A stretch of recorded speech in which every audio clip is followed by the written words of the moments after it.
Bona tarda. Bona tarda. Com es diu? Marcel, em dic Ida. Ida Wijfelaars. I el segon cognom és Van Boxtel, que en Holanda no tenim un segon cognom. Ens fan distingir per els noms, perquè no només tenim un nom, sinó diversos. Per exemple, em dic Ida Elisabet Maria, però aquests tres no ens criden per aquests noms, només per el primer. Però oficialment, en el passaport, estan els tres noms. Ara li passo a dir per què més. I què més, Marcel? Ara, Ferran. La empresa on estava ubicada? La empresa meva aquí, en Catalunya, Sí. estava en el Prat de Llobregat. Es deia la Seda de Barcelona. La Seda de Barcelona. Aquesta empresa va ser d'origen d'Holanda. En els anys 20, aquests senyors holandesos que tenien una fàbrica en Holanda de fils artificials. I ells es van decidir d'anar a Espanya. Encara no es parlava tant de diferents autonomies perquè no existien. Hi ha molta aigua i era necessari per a la fabricació d'aquests fils artificials. Encara no eren sintètiques, perquè encara no existia en els anys 20. La fibra i els fils artificials es feien a partir de fusta. Aquesta fusta arribava aquí al Prat amb grans camions procedents de Suècia, que és un país que té molta fusta, boscos. I bé, jo vaig començar aquí a treballar en l'any 1969, i la fàbrica ja feia anys que funcionava i treballaven molta gent del Prat. I era una bona fàbrica, bona de producte i bona pel personal, socialment molt bo. Quasi no s'havia vist mai aquí. Bé. Vostè a què es dedicava en la fàbrica? En la fàbrica, els primers 4 anys, perquè només he estat 8 anys en aquesta fàbrica. Els primers 4 anys treballava a l'oficina central que estava en Barcelona. Un any més o menys al Passeig de Gràcia, cantonada amb la Diagonal, i els altres 3 anys a la Via Augusta.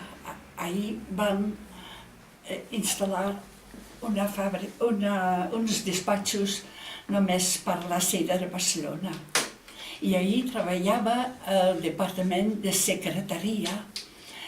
I això volia dir que allà arribava el correu, les revistes, els repartíem el correu per missatgers, perquè no era correu electrònic, era papers, sobres, envios que venien de tot el món.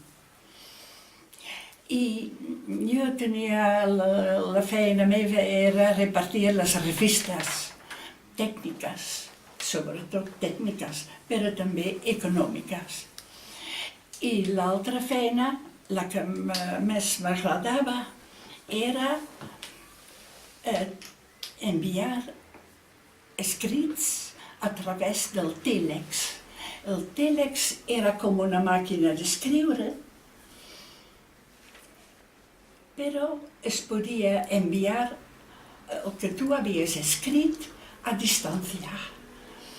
I això es feia amb una cinta estreta, així, groga, que mentre que jo preparava l'escrit, s'anava perforant una cinta de paper, tot forats. Quan lo havia acabat d'escriure, encara no s'havia enviat. Jo podia fer rectificacions, si m'havia equivocat, canviar. Bé, quan estava bé, se tecleava un número a on volies enviar, per exemple, a Holanda, perquè allà anava quasi tot. I jo agafava la cinta pel principi i ho deixava passar, ho fixava amb un dispositiu que podia, lo cerrava perquè no queia, i per ahí anava passant la cinta. I així, mica en mica, en l'altre lloc, en Holanda, sense NIA, també tenien una màquina igual, sense NIA, i veien, ara entra un tèlex, a veure el que escriuen des de Barcelona. I així s'anava escrivint la màquina. Era totalment mecànico, no era electrònico, perquè no existia, no teníem. Simplement no es tenia. Tot anava a través del telèfon.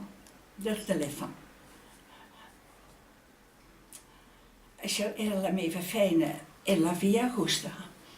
I després, els últims 4 anys, em traslladaven aquí al Prat, a la fàbrica de raion.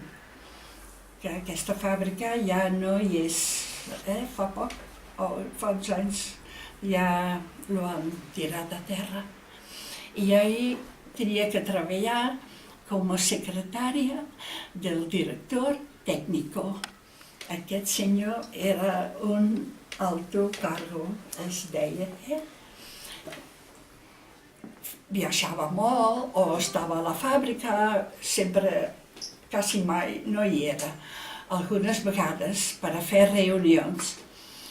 I jo molta feina no tenia, però sí em feien traduir documents que venien d'altres països, sobretot d'Alemanya i d'Holanda, perquè en Alemanya també tenien fàbriques. I aquests documents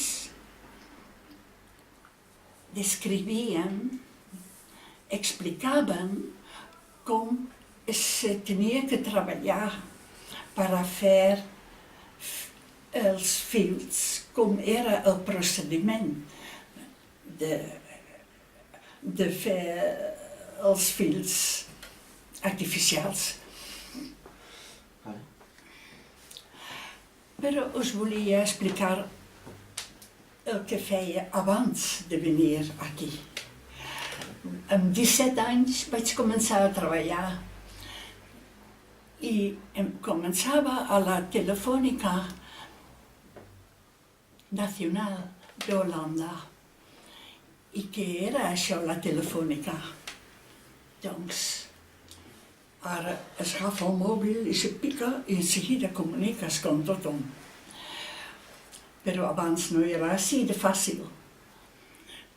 I fins i tot mig país de l'Holanda, i aquí a Espanya també, però allà també, la gent, si volien trucar, tenien que trucar primer a la centraleta. I allà era una central de telèfons on estaven les telefonistes o les operadoras, com se llaman també.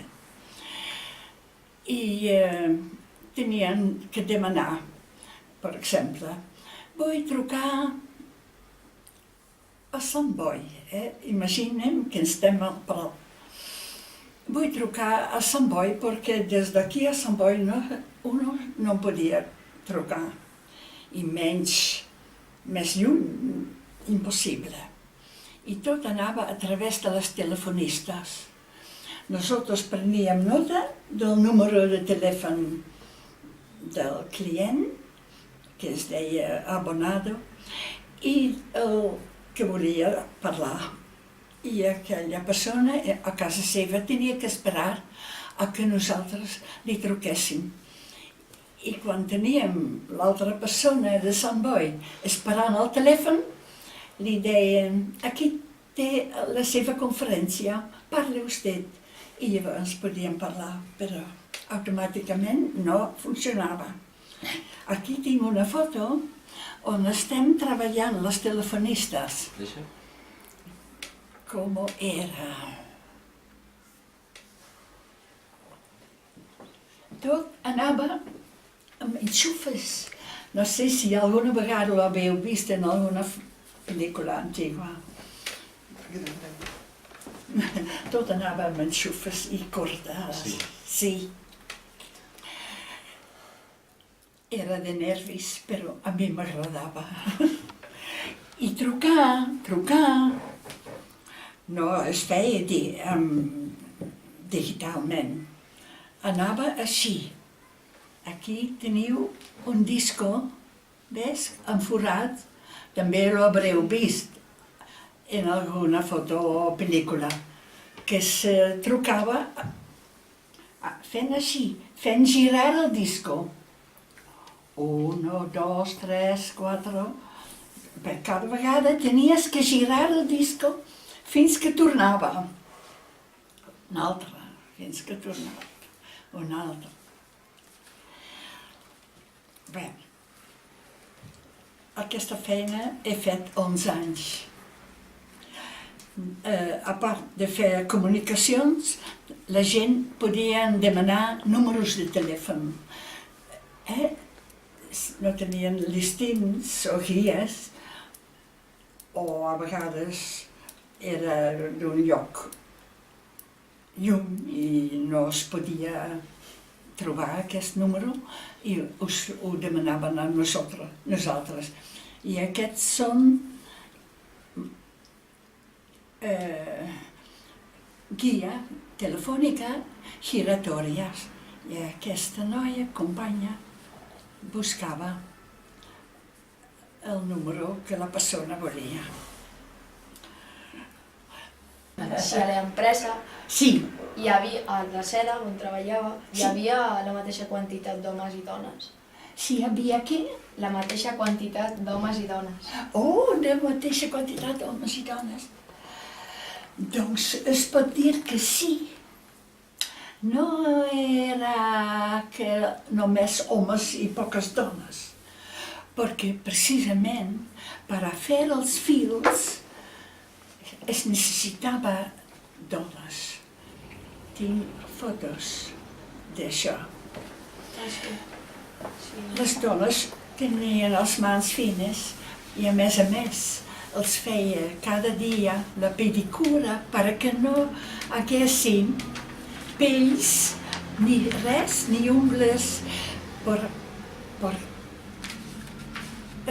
tenien que tocar aquests fils que no es podia danyar. Les sales de filatura treballaven moltes dones, moltes. I aquí, en el Prat, de mica en mica, l'economia pujava. No només per la seda de Barcelona, també per una altra fàbrica que necessitava molta aigua per a treballar, era la papelera. I la papelera que feia paper venia del País Basco. I sí. Què més, Marcel? Tens més preguntes? Sí. I considerava que estava ben remunerada la seva feina? No. No. Era poc. Molt poc. No. €200 al any. Clar, era poquíssim, però la vida ha pujat molt. Mentrestant, els lloguers, potser que pagava €30 al mes, el lloguer. Doncs sí. Però molt no era, jo contenta no estava, però jo no m'atrevia a protestar, no m'atrevia a reclamar. Sí. No es feia, jo no ho feia. Treballava, però era molt menys també del que guanyava a Holanda. Molt menys. Però la vida tampoc no era tan cara com en Holanda. Venia a ser per on igual.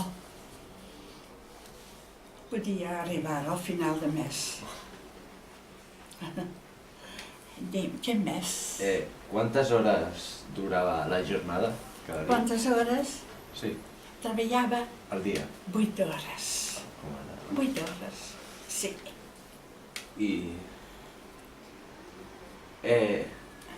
totes les persones que feien el que vostè, el dels fills, cobraven el mateix? No, havia categories entre oficial, tu eres oficial de primera, de segona, de tercera.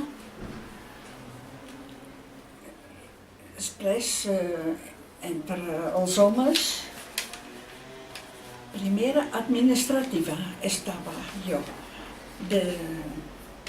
oficial de primera administrativa, perquè també hi havia categories en la fàbrica. D'això no sé com es deia, però em demanaven idiomes, jo tenia que saber idiomes per al puesto on treballava, sobretot anglès. I l'holandès només era de cara al gobierno, perquè si para poder tenir el permís de treball i de residència, tu tenies que demostrar que sabies una cosa diferente que una senyoreta espanyola, perquè si no donava la preferència a la senyoreta espanyola. Però jo tenia que dir que sabia una cosa diferent o que era difícil de trobar, així que el meu amo tenía que declarar: necesitamos a la señorita Ida per l'holandès. I d'aquesta manera em van donar el permís de feina. No és com ara, que som Comunitat Europea, i tots els que som de la mateixa comunitat podem anar a treballar a altres països. Però llavors, en època de Franco, no era tan fàcil. Quin any va jubilar-se? Va deixar de treballar a la fàbrica i el motiu? A quin any me'n vaig jubilar? Sí. I per què? Sí.